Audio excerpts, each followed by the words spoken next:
This is the AHRMM Subject Matter Expert Podcast, hosted by Justin Poulin. Tune in every month as we speak with industry experts to highlight success stories and solutions from the field that advance the healthcare supply chain. And now, Justin Poulin with this month's expert.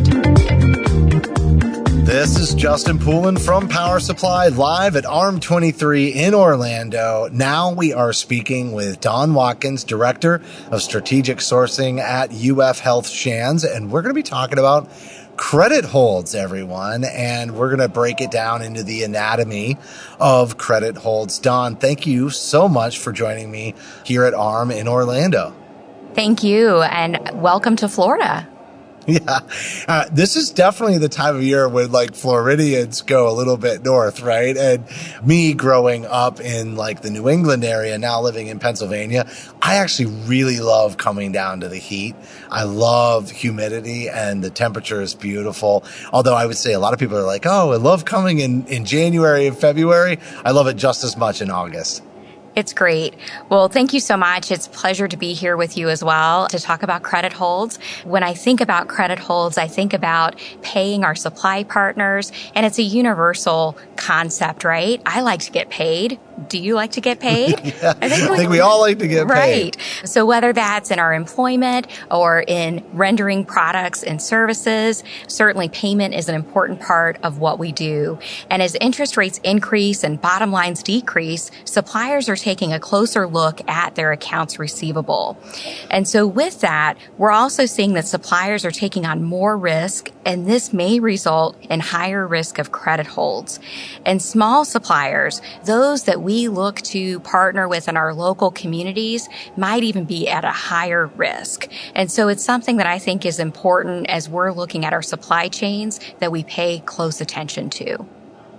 Yeah, I feel like what you just said about smaller suppliers, especially the ones that exist in our immediate communities, I mean, that really does have an impact on the community itself. And, we think about that a lot of times in the context of the impact on the community as it relates to the care that we're providing, like the clinical delivery care. But you're right. There are a lot of companies that are local and small businesses in those communities that are doing business with us. And that has an impact on, our entire community where we live. It does. And so if you pay attention in the news, the Fed just increased rates again on July 26th. We're now at a 22-year high. And so there's also speculation from numerous sources that we're not done yet. And so with that, the cost of carrying, cash, if you will, and cash flow, it's even higher now than it's been in that 22-year span. So it's hitting those small businesses even more than corporate entities. But universally, all suppliers are looking at accounts receivable. And from a supply chain standpoint, we need to make sure that we're meeting our payment terms that we've agreed to for those products and services, and that we have open lines of communication. And so there are a couple of strategies when we look at partnering with our suppliers. I think open communication is critical. And so we're seeing more decisions are also being made by AI and algorithms. And so finding out who the person or persons are that are making decisions or overseeing those decisions, understanding the parameters and the risk assessment, because it varies so much by supplier. Now, I will take a step back and say, from a supplier perspective, we vary too as healthcare providers, right? So there's a lot of variation in practice.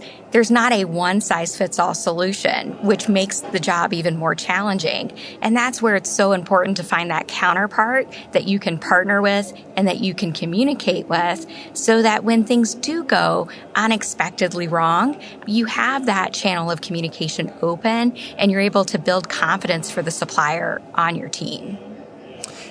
Just going back to that smaller supplier in the community too, if they're doing a really good job for you, in many cases, they can get cash poor, right? Depending on what their, line of business is.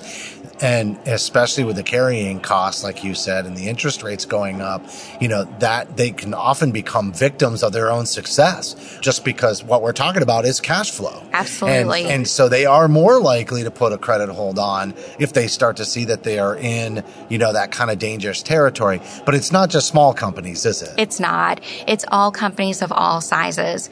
And I think, too, we continue to see mergers and acquisitions, both on the healthcare side for providers, certainly as we acquire hospitals and clinics, but also for our suppliers. And that also has an impact on how we structure accounts and credit limits. So again, just that open communication to make sure that we understand on both sides how that impacts our credit limit and how that impacts our ability to ensure that our account is in good standing. What are some good strategies for dealing, with credit holds? And really, I think it's that partnership with the suppliers that you're talking about. I mean, there's lots of different reasons that the credit holds are happening. And I think you laid that out there. And it's definitely more important now than ever because the trending is showing us that. But honestly, partnerships with suppliers has always been critical to our business. It's just we're under more pressure under unique circumstances today. Absolutely. I think first and foremost, you have to educate yourself as a supply chain professional how your organization works. This is not an area that you can afford to say, that's not my job. You can't pass the buck to finance or accounts payable. You also need to, after you educate yourself, educate the supplier on how to do business with your organization. And that's beyond just signing the contract, right? What happens after that? Specifically around the remittance process, simplifying contracts, especially around purchase services, so that it's very clear how they are to proceed with authorizing payment and then also submitting invoices for payment. In addition to that, I think there also is this partnership with your finance colleagues as well to make sure that there's a good understanding from that standpoint as well.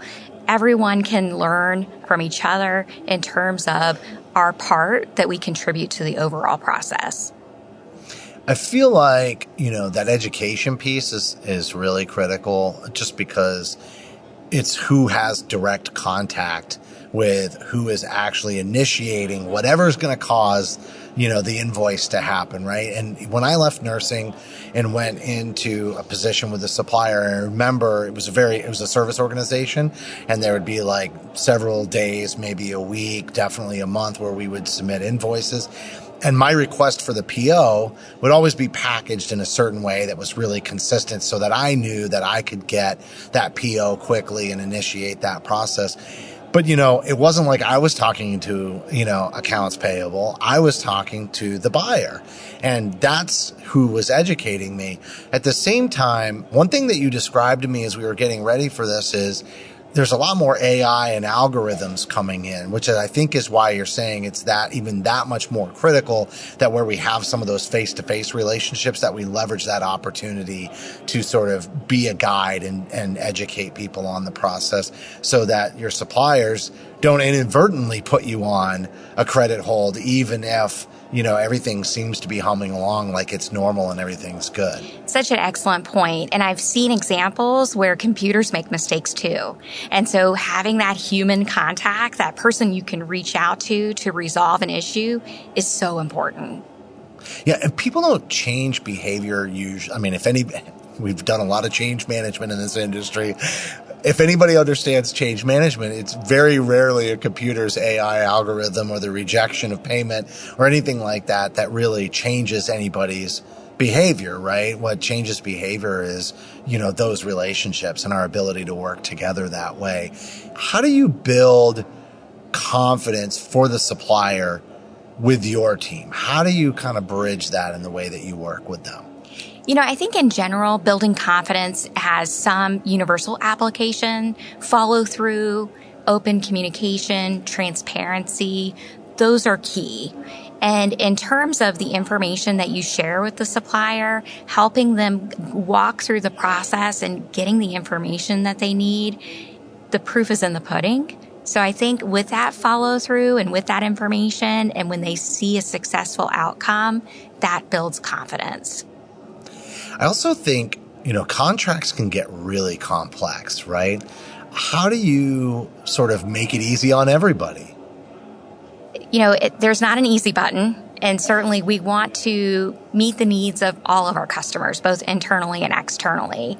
But a lot of times what we're doing is we're looking into the future with both the customer and the supplier to understand, what does this activity look like? And what, even if it's looking at a sample invoice, what is that future payment going to look like? And to really think through, I had a meeting earlier today and we were talking about a KPI-based penalty and or incentive payment, and really getting into those details and understanding those scenarios of what would trigger either of those events, down to the survey questions that would be asked and who was going to be responding to the surveys. So although it's a lot of detailed information and a lot of preparation, it ends up saving a lot of time and, quite frankly, making sure that expectations are crystal clear up front. So I said earlier that, as a supplier, or I should say as the vendor representative who's working with the buyers and having that day-to-day contact with the organization, I was never going to talk to, accounts payable. However, I would say even between finance and supply chain, you may not always talk very often either. Do you feel like there's a best practice in here for engaging internally in the healthcare organization with finance to also not only educate your supplier partners, but educate yourself on the process? Because I'm sure there's some blind spots there. Yes. And again, everybody brings value to the table. So I think just working together, identifying who those key stakeholders are, making sure that you have a professional rapport with those individuals so that when issues arise, you know who to go to. But also working together to proactively assess your risk and action plan accordingly. Periodically requesting statements from strategic suppliers. So when you're asking for a statement from a supplier, what you're really doing is you're fact-checking your system. You're saying, does my system, which is my source of truth, my ERP, if you will, does it reflect what the supplier shows? And it either does, and that's a vote of confidence that everything's working well, or it doesn't, and you have to address the gap. And then paying attention to exceptions and managing by exception. I think we're all pressed for time, and so the thought that we're going to methodically audit every transaction, obviously that's not going to happen, but building rules within your system so that you have tolerance levels that are acceptable, but you're highlighting those that absolutely need your attention, and then managing by exception, I think is really a good use of your time, where like any other practice, you are operating more at the top of your license, if you will. I will say that concept of managing by exception, this is the third conversation at least that I've had with these podcast interviews where that's come up, and yet this is another separate context for that. And do you feel like strategically, just supply chain in general is making a move towards sort of trusting technology in a way, or maybe it's utilizing technology to get us more and more to actually be managing by exception? I don't know that we have a choice, but I do think we're moving that way. And I think it's because of necessity. So you're absolutely right. In between automating and educating to utilize the technology that we already have, but also expanding into areas where we haven't tapped into is going to be crucial for our success. Dawn, this was an amazing interview. Is there anything we're missing? Anything you want to add before we wrap up? Well, we've talked a lot about communication. And of course, this isn't always seen as a supply chain issue. And I recognize that. I really do. But what I'll close on is that there's many challenges, right, to obtaining supplies, in a timely manner. Don't let a credit hold be one of them. Dawn Watkins, Director of Strategic Sourcing at UF Health Shands, thank you so much for joining us on the AHRMM SME podcast here in Orlando at AHRMM 23. Thank you for listening to this episode of the AHRMM Subject Matter Expert Podcast. For additional resources, visit our website at ahrmm.org. That's AHRMM.org. Tune in next month for another edition of the AHRMM Subject Matter Expert Podcast.